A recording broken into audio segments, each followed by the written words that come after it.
va chercher à mieux connaître la biodiversité, à orienter les actions et à définir des indicateurs pour savoir si on ne se trompe pas.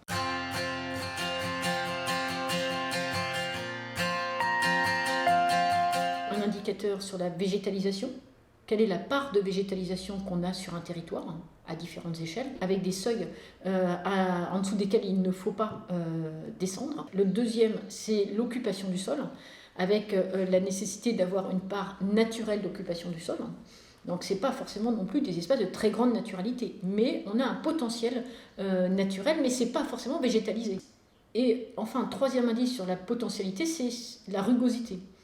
Qu'est-ce que veut dire la rugosité ? C'est est-ce qu'un insecte est capable de passer d'une prairie à une autre prairie ? Est-ce qu'au milieu, il n'a pas un obstacle, un truc hyper rugueux qui va l'empêcher de passer ? Par exemple, une grande infrastructure autoroutière.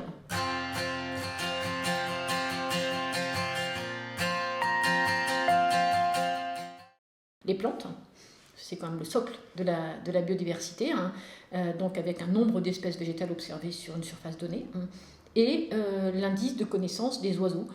En partant de ces 5 grands types d'indices, on fabrique un indice de potentialité d'une part, un indice de connaissance d'autre part, et ensuite un indice aggloméré qui permet de fabriquer une carte où à un temps T, on a une gradation de couleur verte qui dit là, attention, là c'est super, et il faut regarder dans 3 ans, 5 ans, 10 ans, 15 ans, il faut toujours que ça devienne plus vert, et non pas qu'on régresse sur l'indice global et sur chacun des indices. Et donc ces indicateurs permettront de rectifier le tir si jamais on se plante dans les choix qui sont faits.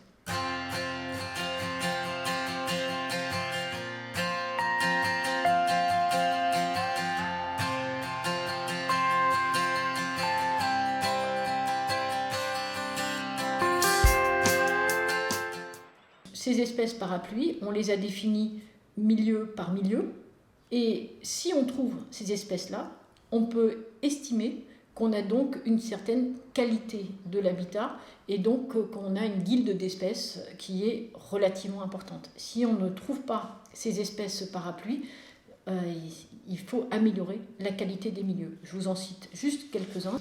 Pour le milieu ouvert, on a pris par exemple le vulcain. Pour les milieux semi-ouverts, on a pris 2 oiseaux, la fauvette grisette et le faucon cresserelle.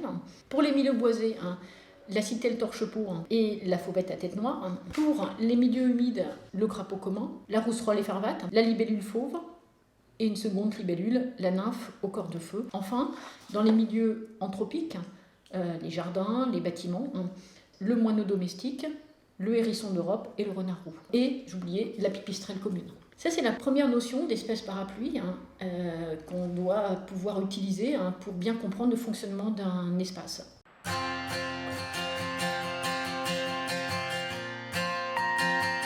L'idée, c'est que monsieur et madame tout le monde puissent s'approprier cette notion de la biodiversité et avoir sur un petit papier devant dans sa poche, avoir le nom de ces espèces-là, et quand elle les voit, elle le coche, parce qu'elles sont faciles à reconnaître et elles symbolisent une certaine présence de la biodiversité sur un territoire. Le coquelicot, l'ortie, très importante pour notamment de nombreux papillons, l'aquilée millefeuille, l'ail sauvage, l'aquilinoine et la cymbalaire, qui sont des symboles des murs vivants, la menthe sylvestre, la ficaire, et puis les sédums. On a ensuite 3 exemples d'espèces symboles animales. La menthe religieuse, c'est un insecte prédateur assez particulier des friches. Le martinet noir, et puis le pivert, qui est un maillon intéressant dans la chaîne alimentaire. Je ne vais pas plus loin dans le détail, vous allez pouvoir le retrouver dans les documents que vous pouvez télécharger en ligne et sur lesquels on va attendre votre retour pour que vous puissiez nous dire oui, cette notion d'espèce symbole, elle est intéressante, oui, on a envie de se l'approprier, et voilà comment on pourrait travailler avec les habitants pour qu'ils s'approprient ces espèces.